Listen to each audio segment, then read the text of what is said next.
Hi, my name is Alexei Sorokin and I'm the Deputy Chief Editor of the Kyiv Independent.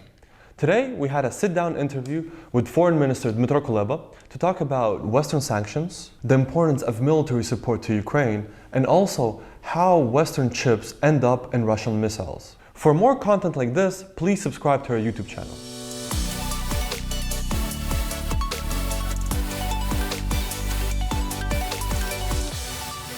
Thank you for agreeing to speak to the Kyiv Independent.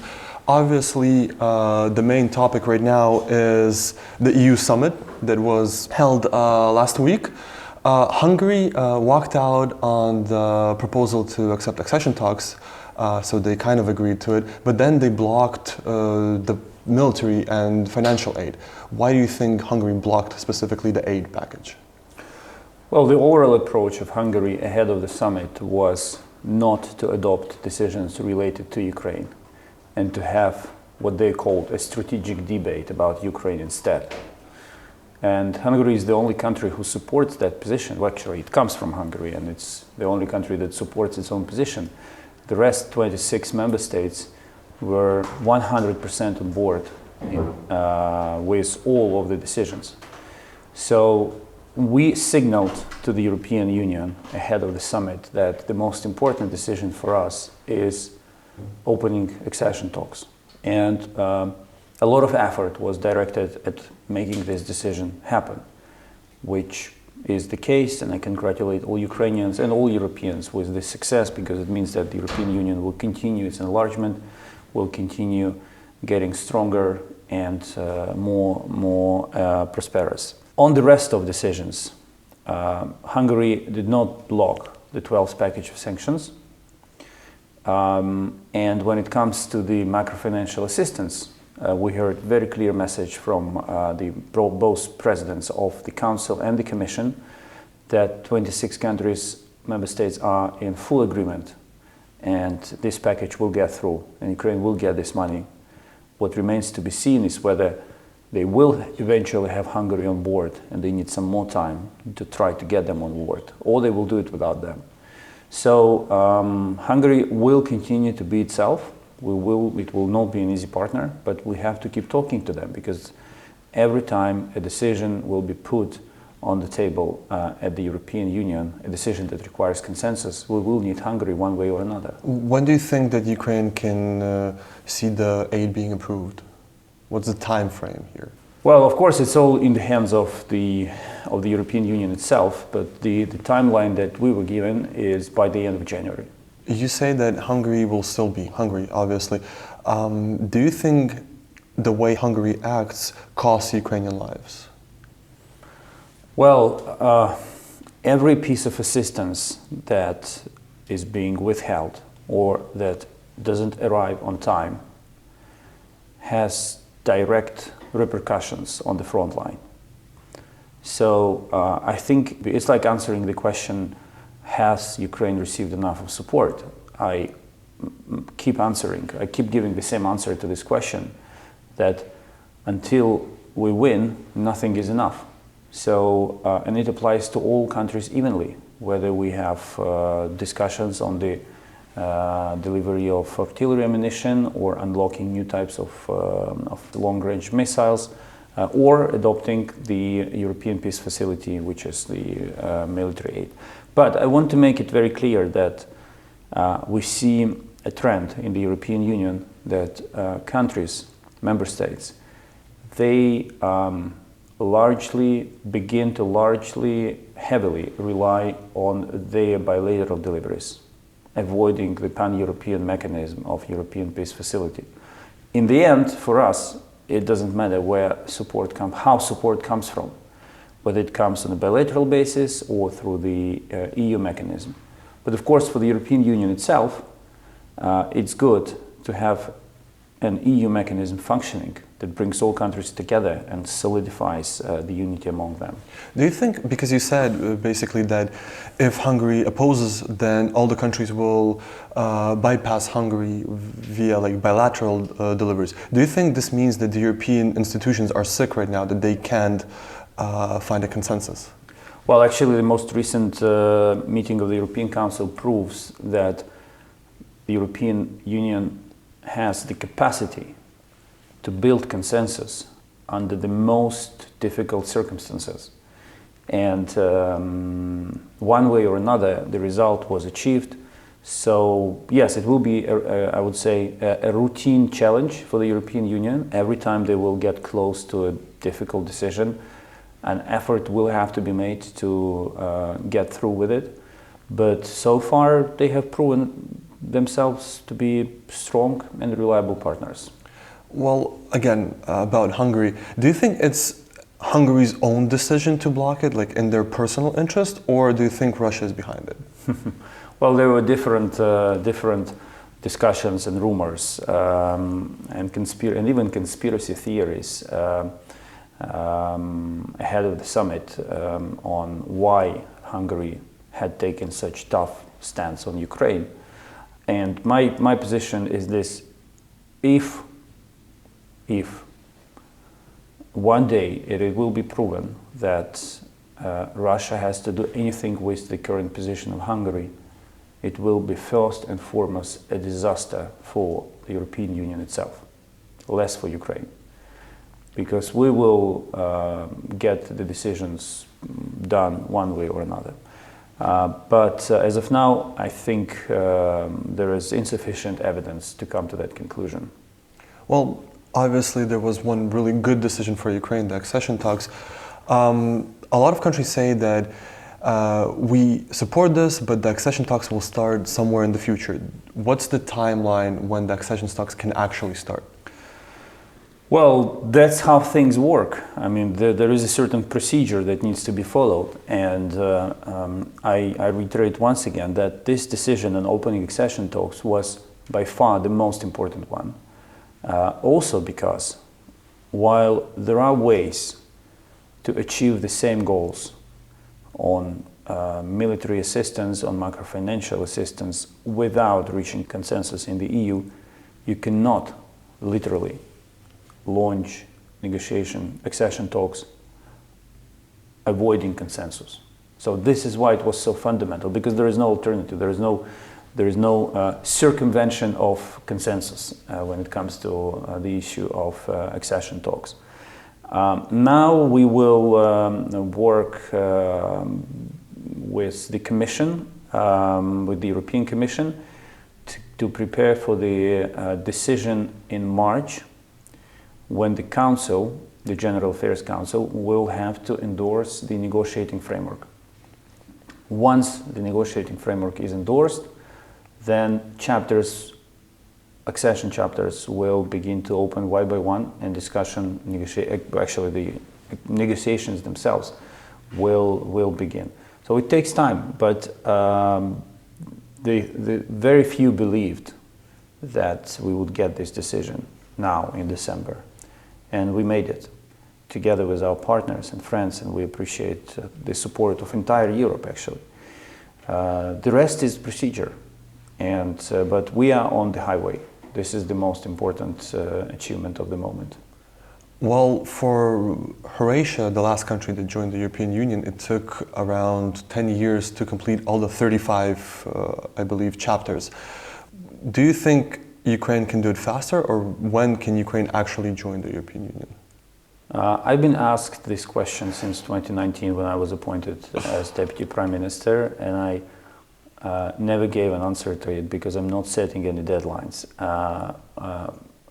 On the contrary, I do work heavily every day to make things happen as soon as they possibly can happen. So accession talks will not be an easy ride, and we have to be conscious of that, because it's us who want to join the club. And by all criteria, Ukraine is a big country, is a competitive country. It's not going to be easy to reconcile all the policies and national interests. However, I'm absolutely certain that we will get through this process. And while not setting any deadlines, 2 points that I can make with this regard are the following. First, at the moment, I don't see any evidence that would suggest that the European Union will procrastinate on its side when it comes to holding accession talks with Ukraine, as it was the case with some Western Balkan countries, when accession talks were open, but nothing was really happening. And it was actually Ukraine who took the European Union out of its enlargement coma. Now the European Union is eager, has realized the importance of enlargement, has realized that enlargement is the way towards a safer and more prosperous Europe. So I don't think they will be deliberately or indeliberately slowing down the process. And second, the time gap between granting Ukraine EU accession, EU candidate status, and opening accession talks is a year and a half. This is the shortest period of time in the history of the European Union. For a country of the size of Ukraine, and given all the circumstances around Ukraine, I mean the Russian ongoing large-scale invasion, this is a record. This is worth going down into the Guinness record book. And we have no intention to slow down. We will be moving forward. We will be doing our homework, but still, doesn't matter how fast both sides will be moving forward. This is a very challenging exercise based on merit assessment, and we are not going to enter the EU by giving up, everything just to save some time. We will be defending our interests in the course of accession talks. So it will be an exciting journey. Well, you never answered this question, but we still have to ask it, apparently. Yes. Let's talk about the president's recent trip. He went to Argentina, the US, Norway, Germany. What was the main purpose of Zelensky's trip? Well, shaking up South America. It was the first appearance of President Zelensky on the continent, not only since the beginning of the large-scale invasion, but also since his presidency, and we were working hard for many months to orchestrate and arrange this trip accordingly, his trip to the region accordingly. Of course, the election of President Milei, President of Argentina, who from the very beginning of the large-scale invasion was actively supporting Ukraine, gave President Zelensky an excellent opportunity to go there. And he met not only with the new Argentinian leader, but also with his colleagues from other South American countries. And because the inauguration itself offers such opportunity. And then, of course, from Argentina, he went straight to the United States. I don't think that needs any further explanations. The United States are the biggest and the most consistent supporter of Ukraine. So a meeting with President Biden, a meeting with Speaker Johnson, a meeting with senators, and other meetings that he held, they were helpful in facilitating the process of adopting decisions on continuing providing support to Ukraine. But on this topic, do you see that the reception that Zelensky gets in the States or in the world is dropping and the interest is dropping? Because in 2022, Zelensky got a standing ovation in the US Congress. Right now, he had a few meetings. The aid wasn't unblocked. So there's a big difference between the reception of Zelensky in the US right now. There are historic visits and there are working visits. And the visit in December 2022 was a historic one because it was the first foreign trip of President Zelensky since the beginning of the large-scale invasion. And he literally stole the show because he was the central figure, not only in the Congress, but also on the streets of Washington, D.C. The visit that he held today was a working one. And you don't have to turn every next visit into a historic one. This is not how it works. So no, I don't agree that he was less warmly received.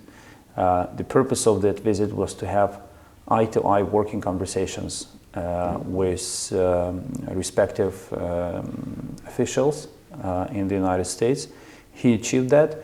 And what we've seen since his stay in Washington is the increased positive dynamics in the internal discussions in the United States on the aid to Ukraine. So it actually helped. But we see that Speaker Johnson's opinion hasn't changed, actually. Do you think that the fact that the aid, the 100 billion aid to all countries is blocked, it's kind of a teaser to the potential Trump victory in the US? No, actually, I think that the debate on whether to support Ukraine is gone. It's not, it just doesn't exist anymore. There is an agreement in the Congress that Israel and Ukraine should receive money they deserve. They need to defend. But the whole conversation, the whole debate is centered around the issue of border. And this is the change that many do not notice, and they still think that the reason why the law has not been adopted yet is debate on Ukraine, but it's not. It's the debate on the border. And no one is discussing whether and how to help Ukraine. This is settled, and this is the good news.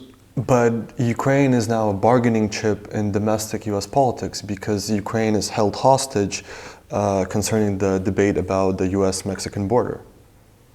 Well, everything is part of the debate on the most important issue for US domestic policy, which is border.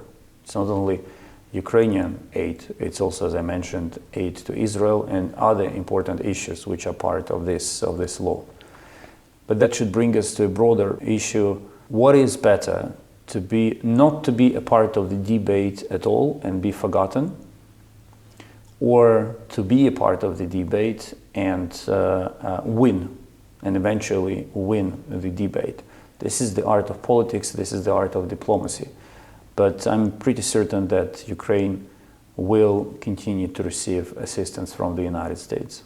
But since the European assistance is still frozen, the US assistance is still frozen, how much time Ukraine actually has? When is Ukraine running out of money and, most importantly, military aid? Well, for the sake of boosting the decisions, of course, my answer should be we are running out of time, and you must do it now, and it would be fair to say. But I think decision makers in Europe and in the United States, they should be aware of one poll conducted in Ukraine recently, where Ukrainians were asked whether they would be more forthcoming towards concessions if the support coming from the West, to the territorial concessions to Russia, if the support coming from the West shrinks. And the vast majority said no. So even if the support shrinks or the level of support goes down, it doesn't mean that Ukraine will stop fighting. And this is the message that we communicated in a very clear way to all our interlocutors. So whatever happens, it doesn't matter when decision will be taken, in December or in January, Ukraine will survive and Ukraine will keep fighting. But okay, let's have a longer time frame. If Biden's still in office, EU is supporting Ukraine, starting accession talks, and it's still so hard to push the needle and to give Ukraine the resources to fight, then does Ukraine have a deadline of support, basically? Because for 2025, it doesn't seem possible, especially with Trump in office, that Ukraine will receive this kind of support. Well, you have the luxury of looking into 2025. I almost envy you, but no one knows anything about 2025, neither in Kyiv nor in Washington or Brussels. But the sad reality will be the following. If the aid doesn't come, Ukraine will not give up fighting, but Russia will be in a much better position to fight. And it means that Russia will be in a better position to break through our lines and inflict occupy more territories, kill more Ukrainians, and inflict more damage on our economy and infrastructure. And that will prompt the decisions to restore aid to Ukraine in respective capitals, because they will not be able to sit and do nothing about what will be happening on the ground. But it will cost extra lives. Absolutely, that's exactly the point that I'm making. That the choice that those decision makers who hesitate have in front of them is very simple: to win some political points today by blocking, limiting, or slowing down aid to Ukraine, and face more blood, more suffering, and more destruction, only to restore that aim as a reaction to this, or to continue providing aid and avoid this deterioration of the situation. It's very simple.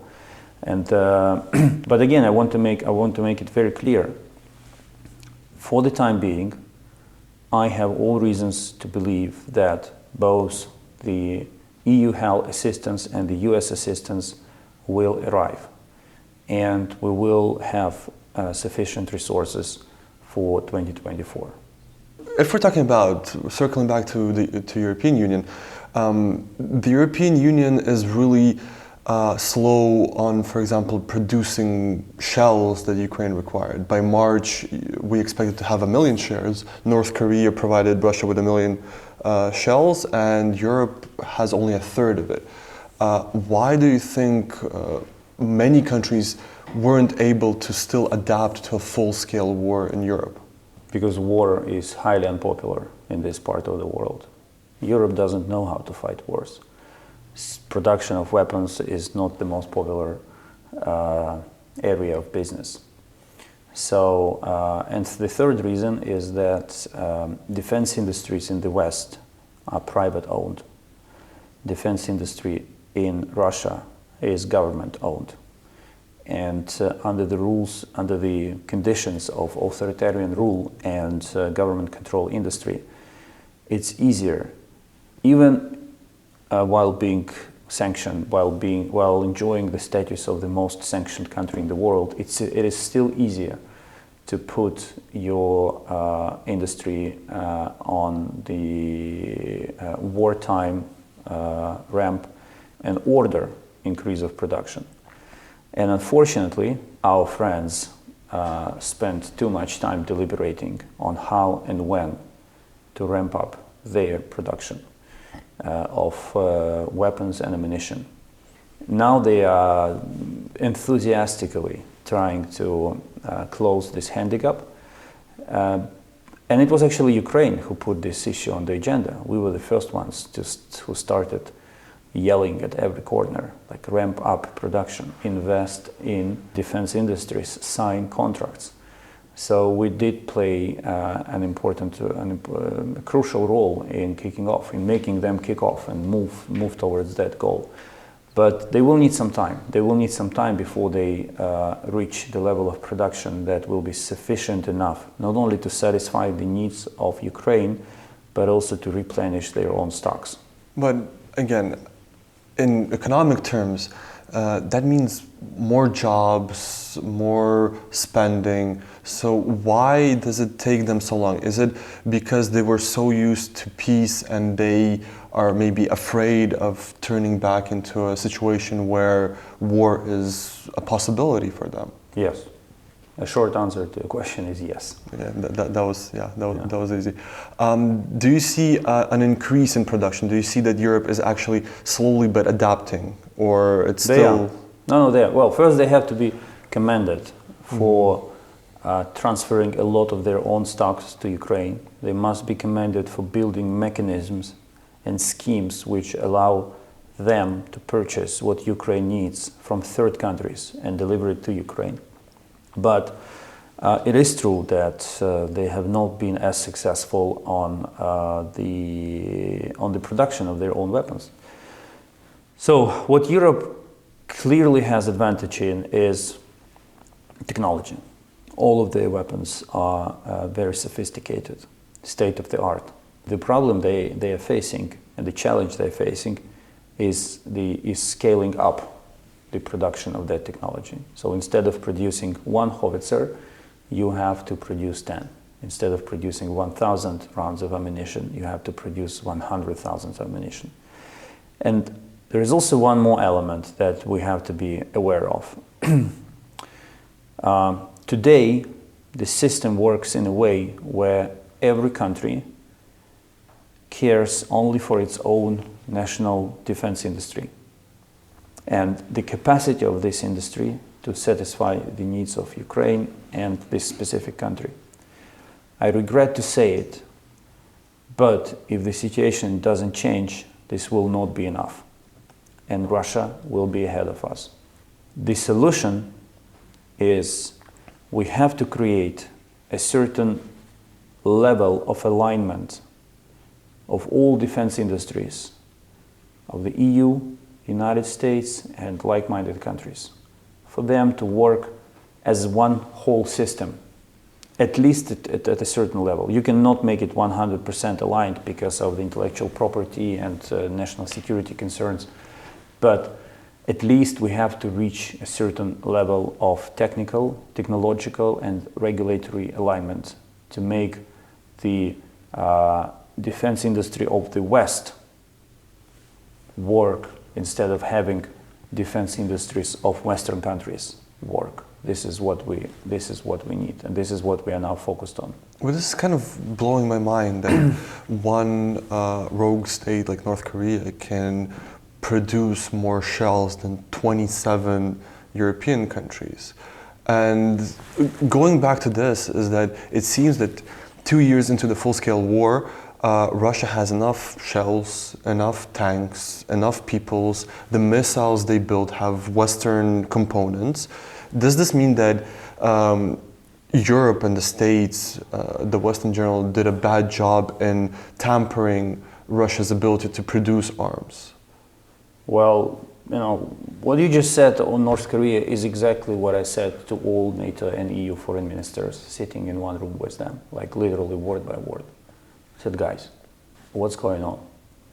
So at this point, we're just shaming NATO countries to produce. No, we are not shaming them. We are having an honest conversation with them, and we are putting issues on the radar, because what is at stake in this debate today, or in this capacity building effort today, is Ukraine. But what is at stake for tomorrow? It's their security. It is the security of European countries. Because if anyone believes that Putin will not dare to attack a NATO country if he wins in Ukraine, that person is either naive or is pursuing Russian interests in this discourse. So everyone, sometimes you have to shake people up. You have to be friendly but very honest with them and tell the truth straight into their faces and say, guys, this is not how we're going to win the war. On the other side, no one ever promised us that this war against Russia will be an easy ride. It is a very difficult enemy, and an enemy that learns its mistakes, an enemy that has administrative capacity to turn mistakes into opportunities. And this is also the reality we have to face. But we don't have, neither us nor our European or American friends have the luxury of simply withdrawing from the fight and saying, you know what, actually I don't want to invest in defense industry, so I'm not doing it anymore. This is it. But again, 2 years in, we have Western chips, American chips, Dutch chips, Swiss chips, Japanese chips in Russian missiles. Why is this still happening? And is there actually an option where we can cut off Russia from receiving dual-use technology? Because gray schemes on global markets still exist. And Russia built some very sophisticated chains of supply with the involvement of their intelligence operatives to ensure deliveries of spare parts. And this is why we permanently emphasize the need to cut off Russia from access to these spare parts. But it's not that easy, because in most of the cases they simply find a way to buy something commercially available on well-known marketplaces and deliver them to Russia. But you brought up a very important issue, and we are constantly working with partners on closing these gaps, on tightening up sanctions against Russia's defense industry, so in order that they will not be able to continue receiving these spare parts from the West. Countries like, let's say, Kyrgyzstan or China or Turkey saw their trade with Western countries increase, and a lot of people think that it's not because they suddenly decide to trade more, right? It's those countries are the primarily destinations through which, also Kazakhstan, through which sanctioned products appear on Russian markets. Is there a way to cut this off? Should those countries be sanctioned? Well, they haven't reached the threshold of being sanctioned, but it is true that we and our partners from the European Union and the United States are talking with them, are pointing at the business schemes or chains of supply that willingly or unwillingly involve these countries. And in many cases, we actually see that once we expose the involvement of companies from these countries or gaps in financial regulations in these countries that help Russia to bypass, circumvent sanctions, these countries take measures to close those gaps.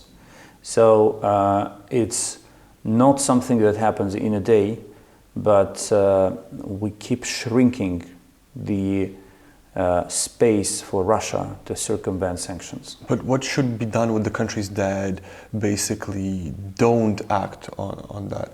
Should sanctions be imposed on countries like Kyrgyzstan, Kazakhstan? Well, I wouldn't be referring, as I said, none of these countries, in my view, reach the threshold when it's time to raise hands and say, guys, okay, you're not listening, you're not hearing us, you keep doing what is completely unacceptable, and therefore the measure of last resort is to impose sanctions against you. This is certainly an option, but we're just not there yet, because we actually see responsiveness from the countries in which we find this regulatory, financial and business gaps that Russia benefits from. We still have 2-3 minutes. I want to ask about Poland, basically. What's going on currently at the border? Why is Poland, truckers and now farmers,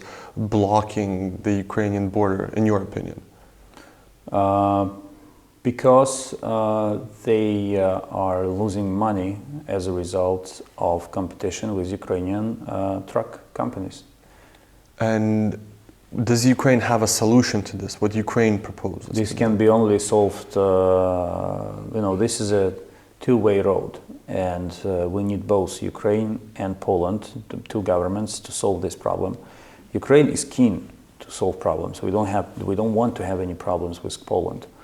And to the best of my knowledge, today the new Polish government will sit down for the first time, and we are looking forward to hearing from them what kind of measures they will be in a position to take in order to resolve these problems, which steer harmful emotions and tensions on the border, but also in our bilateral relations. Do you think the previous government was supporting this issue and basically using it before the elections for political gains?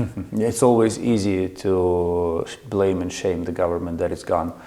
But listen, I think there was an issue with turning purely economic issues with Ukraine into political issues. And that was part of the electoral campaign in Poland. And I think if this could have been avoided, if this could be avoided, we would have been in a different place now in our relations with Poland. But again, I think we will solve these problems as well, because Ukraine and Poland are natural allies on all accounts. And the last question I'm going to ask: 2024, Ukraine haven't received F-16 Taurus missiles. Do you think Ukraine will receive it soon?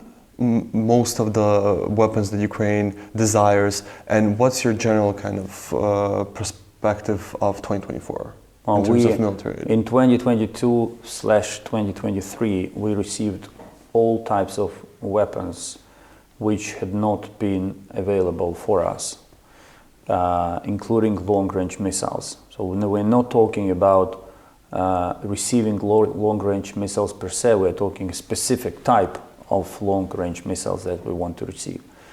F-16s are on the way, so the trainings are going well.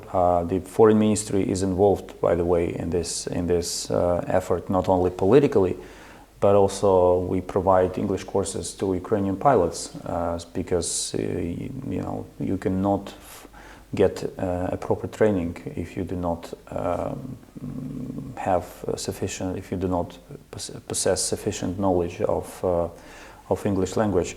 So I'm more concerned with defense industries, with the pace of development of defense industries, than with the arrival of new types of weapons. They are all on the way. It's just a matter of time. I wish we received them a year ago, but the good news is that we are about to receive them. Thank you. Thank you for your time. Thank you.